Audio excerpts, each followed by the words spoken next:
வணக்கம், welcome to Josie's kitchen. இன்றைக்கி நம்ம வயதானவர்களுக்கு கண்களில் ஏற்படக்கூடிய கேட்ராக்ட் அப்படின்னு சொல்லக்கூடிய கண்புரை, இதற்கான ஒரு தீர்வு பற்றி தான் நம்ம பார்க்க போகிறோம். இயற்கையான பொருட்கள் வச்சு அந்த கண்புரைக்கு எப்படி ஒரு தீர்வு காணலாம், கண்புரை வராமல் கூட நம்ம எப்படி தடுக்கலாம் அப்படின்னு சொல்லிட்டு தான் இன்றைக்கி நம்ம பார்க்க போகிறோம்.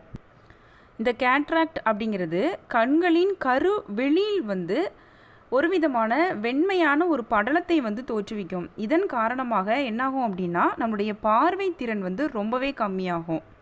இந்த கருவிழியில் நமக்கு வெண்மையான படலம் ஏற்படுறதுனால, அதாவது கண்புரை ஏற்படுறதுனால, அந்த கண்களின் கருவிழியில் இருக்கக்கூடிய அந்த லென்ஸானது ஒளியை அனுப்பக்கூடிய தன்மையை இழந்து போயிடுது. அதனால் நமக்கு கண் பார்வை திறன் கொஞ்சம் கொஞ்சமாக நமக்கு குறைஞ்சிக்கிட்டே போகுது.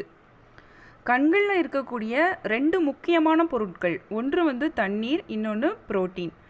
வயதாகக்கூடிய காரணத்தினாலோ அப்படி இல்லை வேறு ஏதாவது காரணத்தினாலோ அந்த புரோட்டீன் ஆனது கருவெளியில் படர துவங்கிரும். இதனால் காலப்போக்கில் என்னாகும் அப்படின்னா கருவெளியை முழுவதுமாக நமக்கு மூடிரும். இந்த காரணத்தினால நமக்கு கேட்ராக்ட் அந்த பிரச்சனை நமக்கு ஏற்படுது.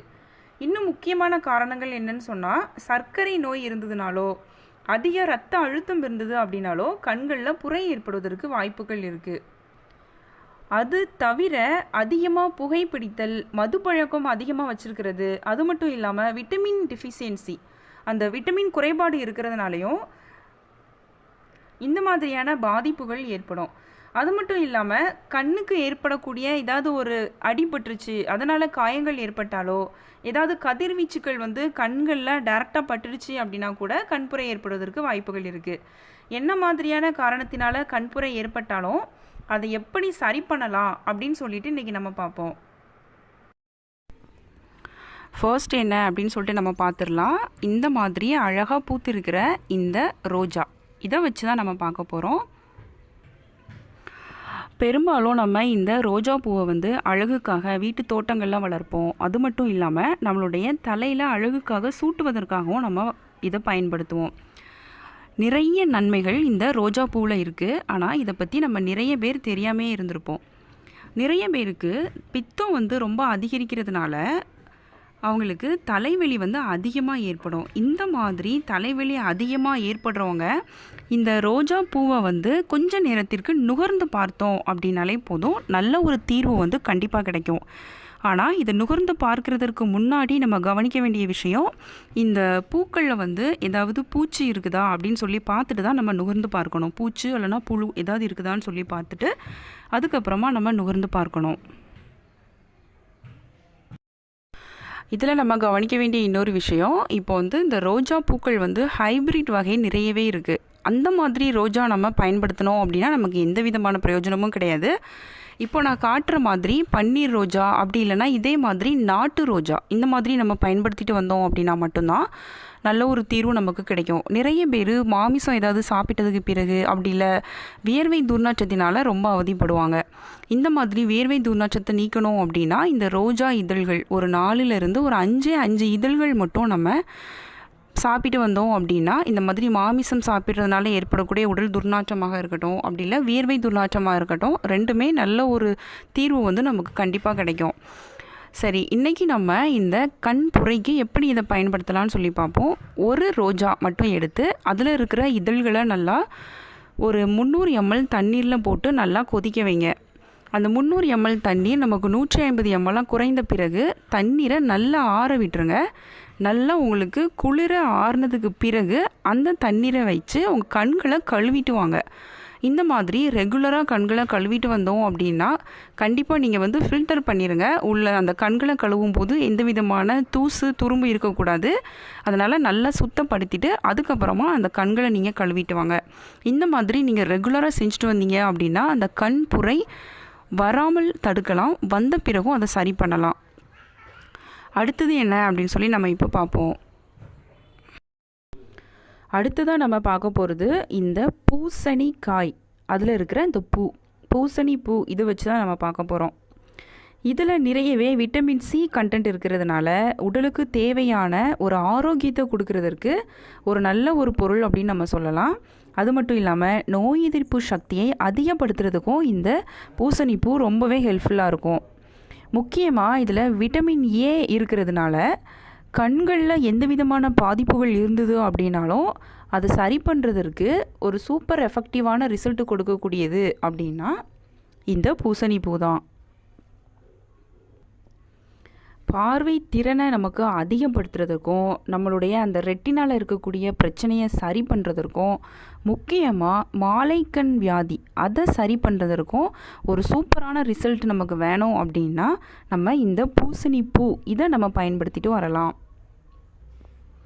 இன்னும் இதை நம்ம நிறைய மருத்துவ குணங்கள் சொல்லப்போனால் ஆண்களுக்கு ஏற்படக்கூடிய அந்த மலட்டுத்தன்மை அதை சரி பண்ணுறதற்கு இதை நம்ம எப்படி பயன்படுத்தணும் அப்படின்னா இதில் விட்டமின் B9 நமக்கு இருக்கிறதுனால அவங்களுடைய ஸ்பெர்ம் கவுண்டிங்கை இன்க்ரீஸ் பண்ணுறதற்கும் அதை ப்ராப்பராக ஃபங்க்ஷன் பண்ணுறதற்கும் ஒரு சூப்பரான ரிசல்ட் நமக்கு கொடுக்கும்.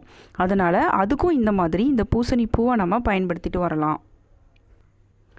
இதில் நமக்கு பாஸ்பரஸ் அதிகமாக இருக்கிறதுனால எலும்பு வளர்ச்சிக்கு நல்ல ஒரு துணை புரியும். பற்களுடைய வளர்ச்சிக்கும் நல்ல ஒரு ஹெல்ப்ஃபுல்லாக இருக்கக்கூடியது இந்த பூசணி பூ. இதை எப்படி பயன்படுத்தணும் அப்படின்னா இதை நல்லா விழுதாக அரைச்சி இதில் இருந்து ஜூஸ் ஒரே ஒரு சொட்டு மட்டும் கண்கள் நீங்கள் விட்டுட்டு ஒரு 15 நிமிஷம் கழித்து கண்களை நீங்கள் வாஷ் பண்ணி எடுக்கலாம். அப்படி இல்லை முடியாத பட்சத்துக்கு இந்த பூ ஒரு முழு பூவையுமே நீங்கள் தண்ணீரில் போட்டு நல்லா கொதிக்க வச்சு அந்த தண்ணீரை நீங்கள் குடிச்சிட்டு வரலாம். தினசரி நீங்கள் உள்ளே குடிச்சிட்டு வந்தீங்க அப்படின்னாலும் நல்ல ஒரு தீர்வாக இருக்கும். சொல்லியிருக்கிற அந்த நிறக்குருடாக இருக்கட்டும், மாலைக்கண் நோயாக இருக்கட்டும், அப்படி இல்லை உங்களுக்கு அந்த கண் புரையாக இருக்கட்டும், கண் பார்வை திறன் கம்மியாகிட்டே இருக்கதா இருக்கட்டும், எல்லாத்துக்குமே ஒரு சூப்பரான ரிசல்ட் கண்டிப்பாக உங்களுக்கு கிடைக்கும். இதை நீங்கள் ரெகுலராக ஃபாலோ பண்ணிவிட்டு கண்டிப்பாக நீங்கள் கமெண்ட் செக்ஷனில் கமெண்ட் பண்ணுவீங்க. அந்தளவுக்கு ஒரு சூப்பரான ரிசல்ட்டு நமக்கு இந்த பூசணி பூவில் நமக்கு கண்டிப்பாக கிடைக்கும். ஸோ இதை நீங்கள் பயன்படுத்திட்டு வாங்க. அடுத்தது என்ன அப்படின்னு சொல்லி நம்ம இப்போ பார்ப்போம்.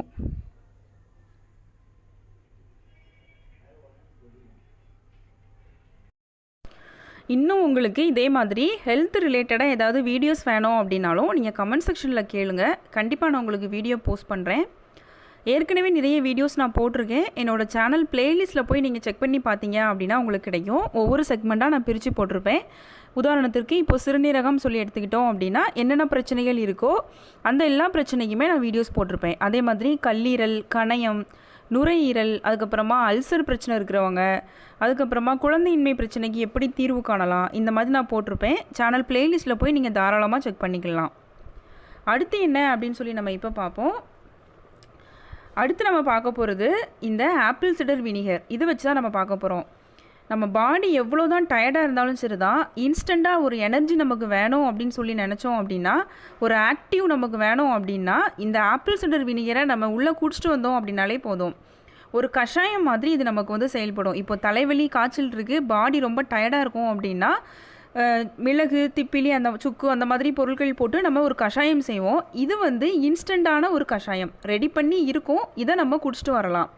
அந்த மாதிரி ஒரு அற்புதமான ஒரு மருந்து தான் நமக்கு இந்த ஆப்பிள் சிடர் வினிகர். இது உங்களுக்கு ஆர்கானிக் ஷோரூமில் கிடைக்கும். அப்படி இல்லை அப்படின்னா ஏதாவது டிபார்ட்மெண்டல் ஸ்டோர், சூப்பர் மார்க்கெட் அங்கே நீங்கள் கேட்டு வாங்கிக்கோங்க. என்றைக்குமே நம்ம ஆப்பிள் சிடர் வினிகர் பயன்படுத்தும் போது அப்படியே நம்ம யூஸ் பண்ணக்கூடாது. இதை டைல்யூட் பண்ணி தான் நம்ம யூஸ் பண்ணணும். இப்போது நீங்கள் இந்த கேட்ராக்ட் கண் புரைக்கு இதை எப்படி பயன்படுத்தணும்னு சொல்கிறேன். ஒரு கிளாஸ் அளவுக்கு நீங்கள் தண்ணீர் எடுத்துக்கோங்க. கிட்டத்தட்ட உங்களுக்கு 200 ml வரும். அந்த 200 ml தண்ணீருக்கு இந்த ஆப்பிள் சிடர் வினிகரை நல்லா ஷேக் பண்ணிக்கோங்க. இதில் இருந்து 5 சொட்டுக்கள் மட்டும்தான் நீங்கள் விடணும். கரெக்டாக 5 ட்ராப்ஸ் மட்டும் நீங்கள் இதை விட்டுக்கோங்க. விட்டுட்டு நல்லா நம்ம மிக்ஸ் பண்ணிக்கிடணும். மிக்ஸ் பண்ணினதுக்கு பிறகு நல்லா ஃபில்டர் பண்ணிக்கோங்க. ஏன்னா சில நேரங்களில் உள்ள ஏதாவது உங்களுக்கு தூசு இருக்கும். அதனால் ஃபில்டர் பண்ணிவிட்டு அதுக்கப்புறமா உங்களுடைய கண்களை நீங்கள் கழுவிட்டு வாங்க.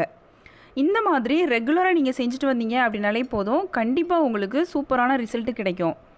நீங்கள் கண்களை கழுவுறது மட்டும் இல்லாமல் தினசரி இதை நீங்கள் உள்ளே குடிச்சிட்டும் நீங்கள் வரலாம். குடிக்கிறதா இருந்தால் இதே 200 ml தண்ணீருக்கு 1 டீஸ்பூன் அளவுக்கு கிட்டத்தட்ட 5 மில்லிலிட்டர் அளவுக்கு நீங்கள் உள்ளே சேர்த்துட்டு அதே நல்லா இந்த மாதிரி மிக்ஸ் பண்ணிவிட்டு ஒரு நாளைக்கு ஒரு வேளை மட்டும் நீங்கள் எடுத்துகிட்டு வாங்க. இந்த மாதிரி ரெகுலராக உள்ளே குடிச்சிட்டு வந்தீங்க அப்படின்னாலும் நல்ல ஒரு தீர்வு உங்களுக்கு கண்டிப்பாக கிடைக்கும். நான் சொல்லியிருக்கிற மெத்தட் எல்லாமே நீங்கள் ஃபாலோ பண்ணலாம். அப்படி இல்லைன்னா ஏதாவது ஒன்று மட்டுமே நீங்கள் ரெகுலராக ஃபாலோ பண்ணிட்டு வாங்க. உங்களுக்கு என்னோட இந்த வீடியோ பிடிச்சிருக்குன்னு சொல்லிட்டு நான் நம்புகிறேன். மறக்காமல் நீங்கள் லைக் பண்ணுங்கள், உங்கள் ஃப்ரெண்ட்ஸ் எல்லாத்துக்கும் நீங்கள் ஷேர் பண்ணுங்கள். புதுசாக பார்க்குறவங்களா இருந்தால் சப்ஸ்கிரைப் பண்ணிக்கோங்க. பக்கத்தில் இருக்கிற பெல் சிம்மில் மறக்காமல் கிளிக் பண்ணுங்கள். நான் இன்னொரு நாள் இன்னொரு வீடியோவோட உங்களை மீட் பண்ணுறேன். தேங்க்யூ.